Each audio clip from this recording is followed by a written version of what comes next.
मोहनपुरा गांव के जमींदार का नाम सोमू है। उसकी एक बेटी है। उसके पास बहुत ज़्यादा कारोबार है। कुछ खेत हैं, फैक्ट्रियां हैं, बैलगाड़ी, अच्छा घर और काफ़ी सारा बैंक बैलेंस। गांव के आसपास के गांव में वह सबसे नामी जमींदारों के नाम से प्रसिद्ध है। सोमू अपनी बेटी अंजलि से बहुत प्यार करता है। अंजलि बेटा, तुम्हारी माँ के जाने के बाद तुम ही तो एक सहारा हो मेरा। लेकिन अब तुम भी शादी करके अपने ससुराल चली जाओगी और फिर मैं अकेला ही रह जाऊंगा। ना जाने क्या होगा मेरा। बेटियां तो पराया धन होती हैं और अंजलि भी एक दिन शादी करके अपने ससुराल चली जाएगी। बाबा, कैसी बात कर रहे हो आप तो जानते हो ना कि मैं आपसे कितना प्यार करती हूँ। हाँ बेटा, मैं बहुत अच्छे से जानता हूँ, लेकिन लड़कियों का घर उनकी ससुराल ही होता है। हर एक लड़की को एक न एक दिन शादी करके अपनी ससुराल तो जाना ही पड़ता है। अंजलि हर रोज अपने बाबा के साथ खेतों पर जाती और खेतों की देखभाल करती। एक दिन सुबह का समय होता है और अंजलि अपने खेतों पर बैठी सोच रही होती है। तभी शहर से एक लड़का आता है और वह अंजलि से कहता है, क्या आप इसी गांव में रहती हैं? जी हाँ, मैं यहीं पर रहती हूँ। क्या आप मुझे इस गांव के सोमू अंकल का घर बता सकती हो? मैं उनसे मिलने शहर से आया हूँ। जी चलिए, मैं आपको उनके घर पर लेकर चलती हूँ। फिर अंजलि शहर के लड़के को, जिसका नाम अभिषेक होता है, अपने घर पर ले जाती है। अंजलि अभिषेक के साथ ही रहती है और उसे अपना सारा गांव दिखाती है। अभिषेक को भी अंजलि का गांव बहुत पसंद आता है।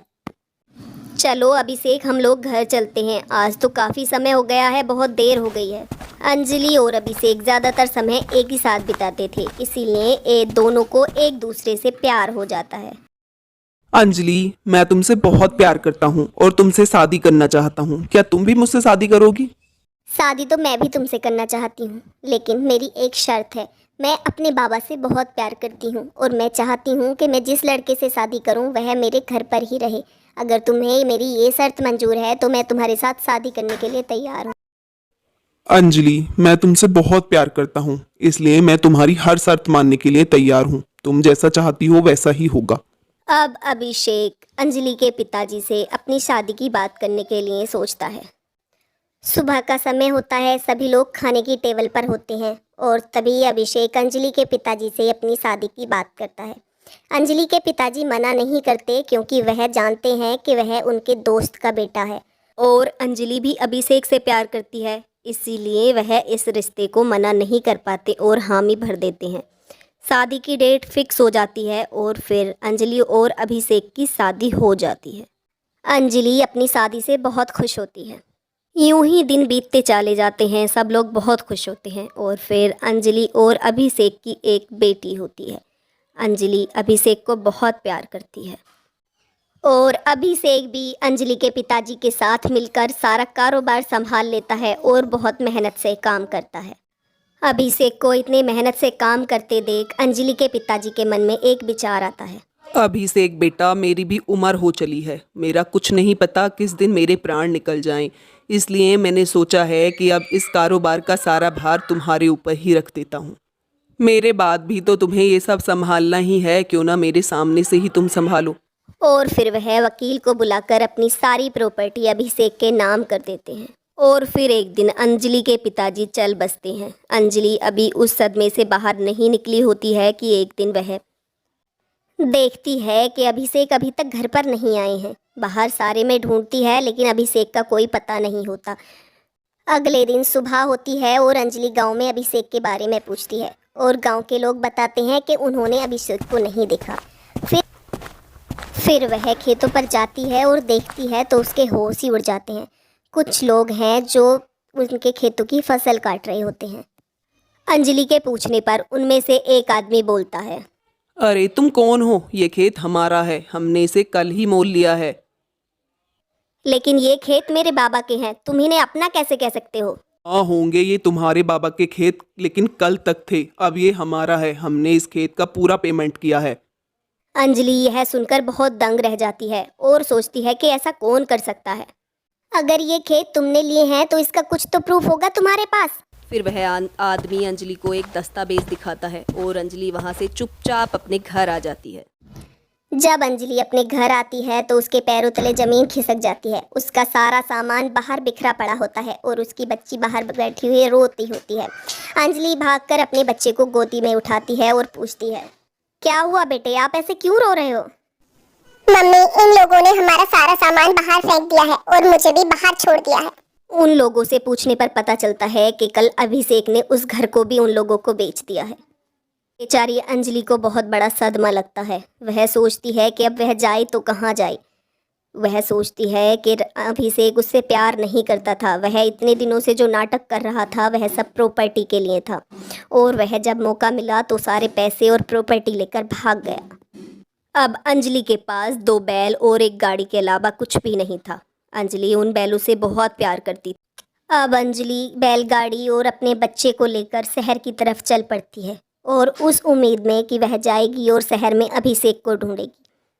शहर पहुंचने के बाद वह दिन ब दिन इधर उधर भटकती फिरती रहती है, लेकिन उसे अभिषेक कहीं नहीं मिलता है। इतना बड़ा शहर होता है, वह अभिषेक को खोजे तो कहाँ खोजे। अंजलि अब शहर में अकेली पड़ गई थी। उसके पास बैल और गाड़ी के अलावा कुछ नहीं था। वह अपनी बैलगाड़ी से सेठों का सामान ढोती और थोड़ा सा काम करके उसे जो कुछ पैसे मिलते उससे अपने बेटे का पेट भरती। एक दिन जब अंजलि अपनी बेटी के साथ रोड के किनारे बैठी होती है तो अभिषेक वहाँ एक दूसरी औरत के साथ आता है और अभिषेक अंजलि को नहीं पहचान पाता क्योंकि अंजलि का हाल बहुत बुरा हो चुका था। उसके गंदे कपड़े थे और बाल खुले हुए थे। अभिषेक अंजलि को भिखारी समझकर कुछ पैसे पकड़ाता है।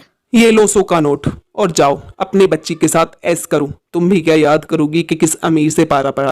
अभिषेक, तुम? अंजलि, तुम यहाँ? कितना बड़ा धोखा दिया है तुमने मुझे अभिषेक। सारी प्रॉपर्टी बेचकर और मेरी बच्ची को मुझे अकेला छोड़कर यहाँ चले आए। अभिषेक के साथ जो लड़की पायल होती है वह कहती है, अरे अभिषेक, यह लड़की है वो। कितनी बेवकूफ़ है ना ये, कितनी आसानी से प्यार के जाल में फंस गई। हाँ हाँ, ये वही गांव की लड़की है। गांव की है ना, गांव के लोग तो यूं ही प्यार के जाल में फंस ही जाते हैं। अंजलि यह बात सुनकर अभिषेक को एक जोरदार चांटा लगाती है। मैंने तुमसे बहुत प्यार किया था अभिषेक, लेकिन तुमने इस लड़की के साथ मिलकर मुझे धोखा दिया है। अब मैं तुम्हारी कंप्लेन पुलिस में करूंगी और तुम्हें जेल भिजवाऊंगी। जेल जाने की बात सुनकर अभिषेक और पायल बहुत घबरा जाते हैं और पायल पास ही पड़े डंडे से लेकर अंजलि के सर पर वार करती है और दोनों माँ बेटियों को मारकर नीचे गिरा देती है। वह दोनों अंजलि और उसकी बेटी को गाड़ी में रखकर चल देते हैं और अंजलि के बैल जो पीछे पीछे भाग रहे होते हैं। गाड़ी की रफ्तार बहुत तेज होती है और गाड़ी आगे निकल जाती है, लेकिन वो बैल हार नहीं मानते और रास्ता दूसरी तरफ से भागने लगते हैं। अभिषेक अंजलि और उसकी बेटी को लाकर जंगल में छोड़ देता है। तभी उन दोनों को होश आ जाता है। अंजलि जान चुकी है कि अब उसके साथ क्या होने वाला है। जंगल में किसी और को नहीं देखकर वह बहुत घबरा जाती है और अभिषेक से अपने जान की भीख मांगने लगती। प्लीज़ अभिषेक, मुझे जाने दो, छोड़ दो मुझे। मेरी नहीं, मेरी बच्ची के खातिर ही मुझे छोड़ दो। अरे अंजलि, ऐसे कैसे छोड़ दूं तुम्हें? तुम मेरे लिए बहुत बड़ा खतरा हो सकती हो। हाँ अभिषेक, तुम ठीक कह रहे हो। छोड़ना मत इसे। बांध दो पेड़ से दोनों माँ बेटियों को। और फिर वह उन दोनों माँ बेटियों को पेड़ से बांध देते हैं और उन पर पेट्रोल डालने लगते हैं। प्लीज़ अभिषेक, मेरी बच्ची को जाने दो। इसने क्या बिगाड़ा है तुम्हारा? पापा, चाहे तुम मुझे जान से मार दो, लेकिन मेरी मम्मी को छोड़ दो। प्लीज पापा, मेरी मम्मी को छोड़ दो। अंजलि बहुत डर जाती है और अभिषेक से अपनी जान की भीख मांगने लगती है। वह सोचती है कि इस पूरे भरे जंगल में कौन है जो मेरी हेल्प करेगा। तभी अभिषेक एक जलती हुई मशाल लेकर उन दोनों की तरफ बढ़ने लगता है। जैसे ही वह उन दोनों की तरफ बढ़ता है कि अचानक पुलिस की गाड़ी का सायरन सुनाई देता है। पुलिस की गाड़ी अभिषेक और अंजलि की तरफ ही आ रही थी और उस गाड़ी के पीछे पीछे उसके दोनों बैल भी थे। वह दोनों बैल बहुत ही गुस्से में दौड़ कर आते हैं और अभिषेक और पायल को टक्कर मार देते हैं। जोरदार टक्कर लगने की वजह से अभिषेक और पायल नीचे गिर जाते हैं और चिल्लाने लगते हैं। अरे कोई बचाओ हमें, इन बैलों से लगता है मेरी कमर की हड्डी तो चली गई है। बहुत दर्द हो रहा है मुझे। कोई मुझे हॉस्पिटल तो लेकर चलो प्लीज, कोई लेकर तो चलो। हाँ हाँ बचाएंगे, लेकर भी चलेंगे, लेकिन हॉस्पिटल नहीं, तुम्हें तुम्हारी ससुराल जेल लेकर चलेंगे।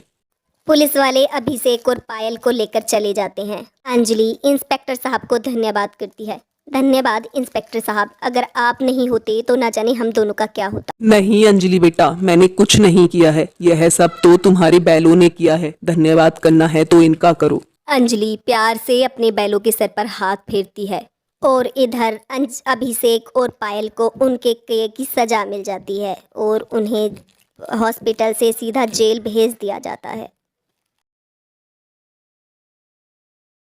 अंजलि को उसके पिताजी का घर, प्रॉपर्टी और सारा कुछ मिल जाता है और अब अंजलि अपने बैलों के साथ खुशी खुशी अपने घर रहती है और उनके साथ मिलकर अपना घर चलाती है और फिर सब कुछ अच्छा हो जाता है और वह अपनी बच्ची को बहुत अच्छे से पाल